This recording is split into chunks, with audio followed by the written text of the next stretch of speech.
मजलिस party में शामिल होते ही कि हिंदू शेरनी बेटी किस तरीके से दहाड़ते हुए नजर आए हैं, ये चाहिए कि मुसलमान इस बात पर ज़रूर गौर करें, इस बात को सुने और ज़्यादा से ज़्यादा शेयर करें कि लोग ये कहते हैं कि मजलिस पार्टी बैरिस्टर सद्दुद्दीन अवैसी साहब के पार्टी सिर्फ मुसलमानों के हक में ही आवाज़ उठाते हैं, मुसलमान मुसलमान मुसलमान हम वक्त करते रहते हैं।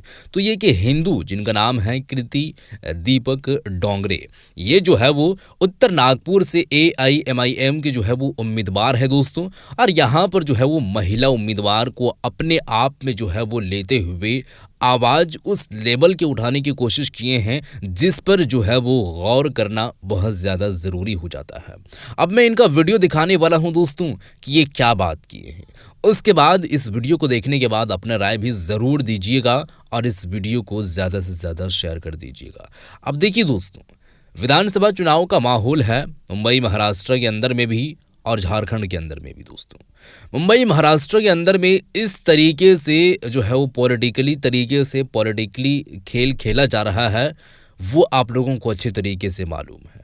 अब वहाँ पर चाहे कांग्रेस की सरकार हो या फिर इंडिया गठबंधन में ही शामिल हुए कांग्रेस, उसके बाद जो है वो समाजवादी पार्टी, फिर चाहे बीजेपी हो, चाहे शिंदे सरकार हो या फिर उद्धव ठाकरे हो, यहाँ पर मैं आपको बताना चाहूँगा दोस्तों कि हर एक तरीके से यानी कि हर एक पार्टी अपने अपने तरीके से काम कर रहे हैं। ये बात आप लोगों को मालूम होगा कि पूर्वी औरंगाबाद से जो है वो विधायकी के लिए चुनाव लड़ रहे हैं इम्तियाज जलील साहब। उनके हक में काफ़ी सारे लोग खड़े हैं, उनके हित में आवाज़ बुलंद कर रहे हैं। लेकिन यहीं पर मैं आपको बताना चाहूँगा कि उन्हीं के अगेंस्ट में कई सारे जो है वो मुस्लिम जो है वो नेता खड़े हो चुके हैं उनको हराने के लिए, यानी कि इम्तियाज जलील साहब को हराने के लिए। अब लोकसभा में जब वो खड़े थे जो है वो MP के लिए, मेंबर ऑफ पार्लियामेंट के लिए, तो यहाँ पर मैं आपको बताना चाहूँगा कि वो MP नहीं बन पाए क्योंकि वो उनको वोट नहीं मिला। हालांकि 3 लाख से ज़्यादा वोट वो लाए थे, लेकिन फिर भी इतना नहीं लाए कि वो सीट पर जो है वो बैठ सके।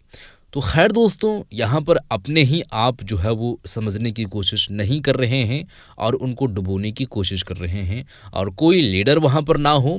और यहाँ पर मैं आपको बताना चाहूँगा कि ये काम करने का सिर्फ साइड इफ़ेक्ट, नुकसानात मुसलमानों को ही देखना पड़ेगा और किन्हीं को नहीं, लेकिन वही लोग नहीं समझ पा रहे हैं। बहरहाल इनका वीडियो मैं आपको दिखाना चाहूँगा। कृति दीपक डोंगरे जो उत्तर नागपुर से AIMIM यानी कि ऑल इंडिया मजलिस इत्तेहादुल मुस्लिमीन के जो है वो महिला उम्मीदवार हैं।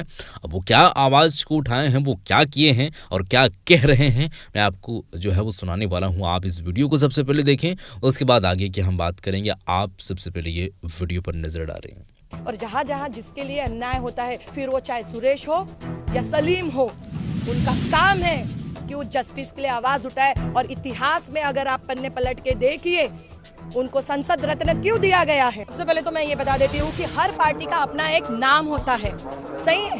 बहुजन समाज पार्टी, तो क्या बोलेंगे आप उसको, उसमें कोई मिक्स लोग नहीं है। कांग्रेस पार्टी मिक्स लोग नहीं है। कांग्रेस कैसी जीतते आ रही है, कौन है उसके वोटर्स, मुस्लिम है, कौन है उसके वोटर्स। ये टैग देने वाले सो कॉल्ड नेता जो बन के बैठे हैं ना, इनको खुद के किए हुए कामों को लिस्ट गिनाना नहीं आता है। ये सिर्फ हिंदू मुस्लिम कर सकते हैं, मगर अब जनता समझदार हो गई, इनको इनके क्या दिमाग में चलता है ना वो समझ में आ गया है। जनता अब अपनी आंखें दिमाग सब कुछ खोलकर अभी इस बार वोट करेगी। तो ये जो प्रश्न आप कर रहे हैं कि ये जो जिस तरीके से मुस्लिम टैग देना चाह रहे, तो ये बहुत ही गलत बात है। क्योंकि पार्टी का नाम अगर है तो सबसे पहले मैं बता देती हूँ, हर पार्टी का एक नाम होता है। सबसे पहले तो मैं बता देती हूँ कि ये कोई राज नहीं है, ये भारत का संविधान है जो पूरे वर्ल्ड में बहुत फेमस है ऑफ कोर्स। और सबसे पहले तो द इम्पॉर्टेंट थिंग इज कि विश्व रत्न बैरिस्टर डॉक्टर भीमराव रामजी आम्बेडकर द्वारा लिखित ये भारत का संविधान है। एक वो बैरिस्टर और हमारे पार्टी के ऑल इंडिया मजलिस इत्तेहादुल मुस्लिमीन के बैरिस्टर असदुद्दीन ओवैसी साहब, यानी 2 बैरिस्टर हमारे पास है। और बैरिस्टर बोलेंगे तो हम कानून की बात करेंगे, कायदे की बात करेंगे, और कानून कायदे और हक के लिए जो है वो भारत का संविधान है। तो भारत के संविधान के साथ आज हमने यहाँ पे आके नामांकन दर्ज किया है और उत्तर नागपुर से नामांकन दर्ज किया है। तो सबसे इम्पोर्टेंट वही है कि ये हमारा अधिकार है, इसे लोग भूलते जा रहे हैं। जो चुन के आते हैं वो भूलना नहीं चाहिए, इसलिए हम इसके साथ में नामांकन भर रहे हैं। जैसे कि अभी आपने कहा कि नेता लॉलीपॉप देते हैं, तो आप जनता को समझने की बहुत ज़्यादा ज़रूरत है कि ये लॉलीपॉप इस बार नहीं लेना है। सबसे मेन बात, क्योंकि इतने बार आपने उनको मौका दिया है, जनता ने उनको मौका दिया है, तो अब समझ जाने की ज़रूरत है। एक अच्छा विकल्प उत्तर नागपुर के अंदर ऑल इंडिया मजलिस इत्तेहादुल मुस्लिमीन की तरफ से संविधान के साथ में कानून कायदे के दायरे में रहकर लोगों तक हम ये बात पहुंचा रहे हैं कि एकता के साथ विकल्प को अपना MIM के पतंग को पूरी ताकत के साथ में वो बहुमतों के साथ विजय करे। और रही बात 5 साल में ये लोग फिर गायब हो जाते, तो हम लोग जनता के बीच के लोग हैं, हम नेता नहीं हैं। अगर हम चुन के आते हैं, ये बात मैं सबके लिए कह रही हूँ, अगर चुन के आते हैं तो आप उस क्षेत्र के वोटर्स के नौकर हो जाते हैं, आप उस क्षेत्र के प्रतिनिधित्व करते हैं, तो आप नेता नहीं, आप उनके इस तरीके से बन जाते हैं कि वहाँ के सारे मसलों को हल करना है। पर इनको कुछ अलग तरीके की राजनीति आती है। ये सिर्फ उस वक्त ज़मीन पर उतरते हैं जिस वक्त इनको सिर्फ वोट चाहिए, और ये जब वोट बटोरने आते हैं तो लॉलीपॉप का इस्तेमाल करते हैं, जैसे कि आपने कहा। तो ये लॉलीपॉप अब ये समझ गई है जनता, हमारे साथ पूरे ताकत के साथ में मुस्लिम बौद्ध माइनॉरिटीज़ की एकता के साथ में हम उत्तर नागपुर की सीट लड़ रहे हैं और पूरी ताकत के साथ में लड़के विजय प्राप्त करेंगे। सबसे पहले बात तो मैं ये बता देती हूँ कि उत्तर नागपुर के अंदर परिवर्तन की बात चल रही है वोटर्स के द्वारा। हम लोगों के बीच में घूम रहे हैं, हम ऐसी गाड़ियों में नहीं घूम रहे हैं, हम 2 व्हीलर के साथ में पूरे गल्लो गली घूम रहे हैं। और पूरे गल्लो गली में जब हम घूम रहे हैं तो लोग चाहते हैं कि परिवर्तन हो, लोग चाहते हैं कि इन लोगों को रिटायरमेंट मिल जाए। इन्होंने बहुत काम कर लिया है उत्तर नागपुर के लिए, अब इनसे हमको नहीं कोई काम करवाना है, ठीक है। तो परिवर्तन अगर चाहते हैं तो परिवर्तित चेहरे के साथ उनको जाना चाहिए, जो कि तैयार है उत्तर नागपुर के लोग। और दूसरी बात, हमारा एजेंडा जो है वो यही है कि हम डेवलपमेंट के लिए काम करेंगे। अब डेवलपमेंट किस तरीके का डेवलपमेंट, तो सबसे पहले गलियों में अगर आप घूमेंगे, सर मैं आपसे कहना चाहती हूँ कि आप ज़रूर घूमिए उत्तर नागपुर के अंदर में, तो डेवलपमेंट के नाम पर ज़ीरो डेवलपमेंट है। क्लीनिनेस का बहुत बड़ा एक प्रश्न है। क्या 20-25 साल में इस प्रश्न का हल नहीं निकला है? उसके बाद में मेडिकल फैसिलिटीज़ का है, उसके बाद में एजुकेशन फैसिलिटीज़ का है। ओवरऑल डेवलपमेंट की अगर हम बात करते हैं तो उसका रेशो 20-25 साल में कहाँ जाना चाहिए था, नहीं गया है। इसका मतलब आप फेल हुए हैं। अब जब आप फेल हुए हैं, इतने बार ट्राई कर रहे, लोग आपको मौका दे रहे, आप फेल हुए हैं, तो आप तो, मैं तो बोल रही थी कि आपको नामांकन भी नहीं भरना चाहिए था। आप इस पोजीशन पे आ चुके हैं। बट ठीक है, अगेन आई एम सेइंग कि मैं अपना भारत का संविधान लेके चल रही हूँ, तो भारत के संविधान ने ही अधिकार दिया है कि भारत के अंदर हर कोई नामांकन कर सकता है, तो वो कर रहे हैं। मगर इस बार जनता परिवर्तन चाहती है, और परिवर्तन के लिए ऑल इंडिया मजलिस इत्तेहादुल मुस्लिमीन मुस्लिम और बौद्ध एंड माइनॉरिटीज की एकता के साथ जा रहे हैं, और हम बिल्कुल भारी मतों के साथ से उत्तर नागपुर की सीट को विजय प्राप्त करेंगे। सबसे पहले तो मैं ये बता देती हूँ कि हर पार्टी का अपना एक नाम होता है, सही है। बहुजन समाज पार्टी, तो क्या बोलेंगे आप उसको, उसमें कोई मिक्स लोग नहीं है। कांग्रेस पार्टी, मिक्स लोग नहीं है। कांग्रेस कैसी जीतते आ रही है, कौन है उसके वोटर्स, मुस्लिम है, कौन है उसके वोटर्स।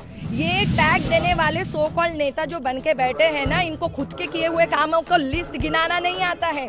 ये सिर्फ हिंदू मुस्लिम कर सकते हैं, मगर अब जनता समझदार हो गई, इनको इनके क्या दिमाग में चलता है ना, वो समझ में आ गया है। जनता अब अपनी आंखें दिमाग सब कुछ खोलकर अभी इस बार वोट करेगी। तो ये जो प्रश्न आप कर रहे हैं कि ये जो जिस तरीके से मुस्लिम टैग देना चाह रहे, तो ये बहुत ही गलत बात है। क्योंकि पार्टी का नाम अगर है तो सबसे पहले मैं बता देती हूँ, हर पार्टी का एक नाम होता है। तो इस पार्टी का भी नाम है ऑल इंडिया मजलिस इत्तेहादुल मुस्लिमीन, ठीक है। अब जैसे दूसरी चीज़ आपने पूछा है कि क्या सिर्फ मुसलमानों के लिए ही आवाज़ उठाती है, तो मेरे भाई मुझे बताइए, जब पार्लियामेंट के अंदर हमारे बैरिस्टर साहब आवाज़ उठाते हैं, तो क्या किसी पार्टी के जब एक प्रतिनिधित्व बन जाते हैं और एक सांसद जब बन जाते हैं, तो क्या वो किसी एक समुदाय का ही रह जाता है क्या? वो सबका होता है। और जहाँ जहाँ जिसके लिए अन्याय होता है, फिर वो चाहे सुरेश हो या सलीम हो, उनका काम है कि वो जस्टिस के लिए आवाज़ उठाए। और इतिहास में अगर आप पन्ने पलट के देखिए, उनको संसद रत्न क्यों दिया गया है, उन्होंने किस तरीके से लोगों के प्रश्न, तो वो चीज़ें जो है ये कर रहे हैं, जो सो कॉल्ड नेता है ना, उनके अपने कामों को, अपने नाकामियों को छुपाने के लिए वो कर रहे हैं। और दूसरी बात, ये माइनॉरिटीज़ के लिए आवाज़ है, मजलिस जो आवाज़ है माइनॉरिटीज़ के लिए आवाज़ है, और माइनॉरिटीज़ में हर कोई आता है, आपको तो पता है। तो ये आवाज़ हमेशा बुलंद रहेगी, ये आवाज़ उन सभी के लिए रहेगी जिसके साथ भी अन्याय हो रहा है। तो मैं अभी आपके माध्यम से यही कहना चाहूँगी कि आने वाले समय में उत्तर नागपुर को बहुत अच्छा विकल्प मिल रहा है। वोटर्स जागरूक हो गए हैं परिवर्तन के लिए। ऑल इंडिया मजलिस इत्तेहादुल मुस्लिमीन के चुनाव चिन्ह पतंग के साथ जाए, मुझे कीर्ति दीपक डोंगरे को भारी मतों के साथ विजय बनाए। जो कठपुतली चुनना आपने अभी तक चुनते आए हैं, जो कठपुतलियाँ, उनको साइड में रखिए, क्योंकि उनको असेंबली में बैठ के हाथ फोल्ड करके सिर्फ मुंडी हिलाने का जो काम दिए थे वो काम नहीं है प्रतिनिधित्व का। सबसे पहले तो मैं आपको ये बता देती हूँ कि यस, जो क्राइम रेशो है वुमेन्स के अगेंस्ट वो बहुत बढ़ गया है। एक बार अगर हम पावर में आ जाते हैं तो क्या सख्त कानून बनने चाहिए, किस तरीके से एक्शंस होने चाहिए। इधर अगर कुछ एक्शन नहीं होता है इसलिए इन लोगों की हिम्मत बढ़ जाती, तो वो एक्शन तुरंत कैसे ले सकते हैं, इसके तरफ ज़रूर हम ध्यान देंगे। तो हम ध्यान देंगे ज़रूर अगर पावर में आने के बाद में। ये तो बात का प्रश्न आप हमें पूछ सकते हैं। Thank you so much. तो वीडियो आप लोग देख चुके हैं दोस्तों। कीर्ति दीपक डोंगरे ये उत्तर जो है वो नागपुर से महिला अध्यक्ष यानी कि AIMIM पार्टी से जुड़ी हुई है और वो चुनाव के लिए खड़े हैं, चुनाव लड़ रहे हैं दोस्तों। अब इसमें चाहिए ये कि जितने भी लोग जो है वो उनको अपना जो है वो समझते हुए वोट करेंगे, वोटिंग करेंगे, तो इनका कमिटमेंट क्या है, ये क्या जो है वो लोगों के सामने जो है वो लाने की कोशिश कर रहे हैं और किस तरीके से मैनिफेस्टो को लेकर के ये बात कहे हैं, वो आप लोगों को अच्छी तरीके से मालूम हो चुका होगा क्योंकि आप ये वीडियो को देख चुके हैं दोस्तों। तो ये वीडियो को देखने के बाद इनका विचार आप लोगों तक पहुंच चुकी होगी, ये क्या कहने वाले थे, क्या किए हैं और क्या अभी आगे इनकी प्लानिंग है, वो क्या करने वाले हैं, वो भी आप लोग जान चुके हैं दोस्तों। तो आप नीचे कमेंट सेक्शन में कमेंट करके ज़रूर बताइएगा। और बिलखुसूस मुझे ये पता है कि इस वीडियो को हर जगह पर जो लोग देखते हैं, लेकिन अगर आप वहाँ से हैं जहाँ से ये खड़ी हैं तो आप उनको वोट ज़रूर करें दोस्तों, क्योंकि आप जब उनको वोट करेंगे तो आप ये भी जान लें कि एक सच के जो है वो साथ में है और उन पार्टी से, उस पार्टी से जुड़ी हुई है जिस पार्टी के अध्यक्ष खुद जो है और जिस पार्टी को बनाने वाले खुद अपने आप में जो है वो नहीं रहते हैं और आवाम के लिए सोचते हैं, पब्लिक के लिए सोचते हैं और हर एक की जो है वो अच्छाई कैसे हो वो अच्छाई के बारे में सोचते हैं। इस वीडियो को शेयर ज़रूर करें। मिलते हैं एक और नई वीडियो के साथ, तब तक के लिए खुदा हाफिज़।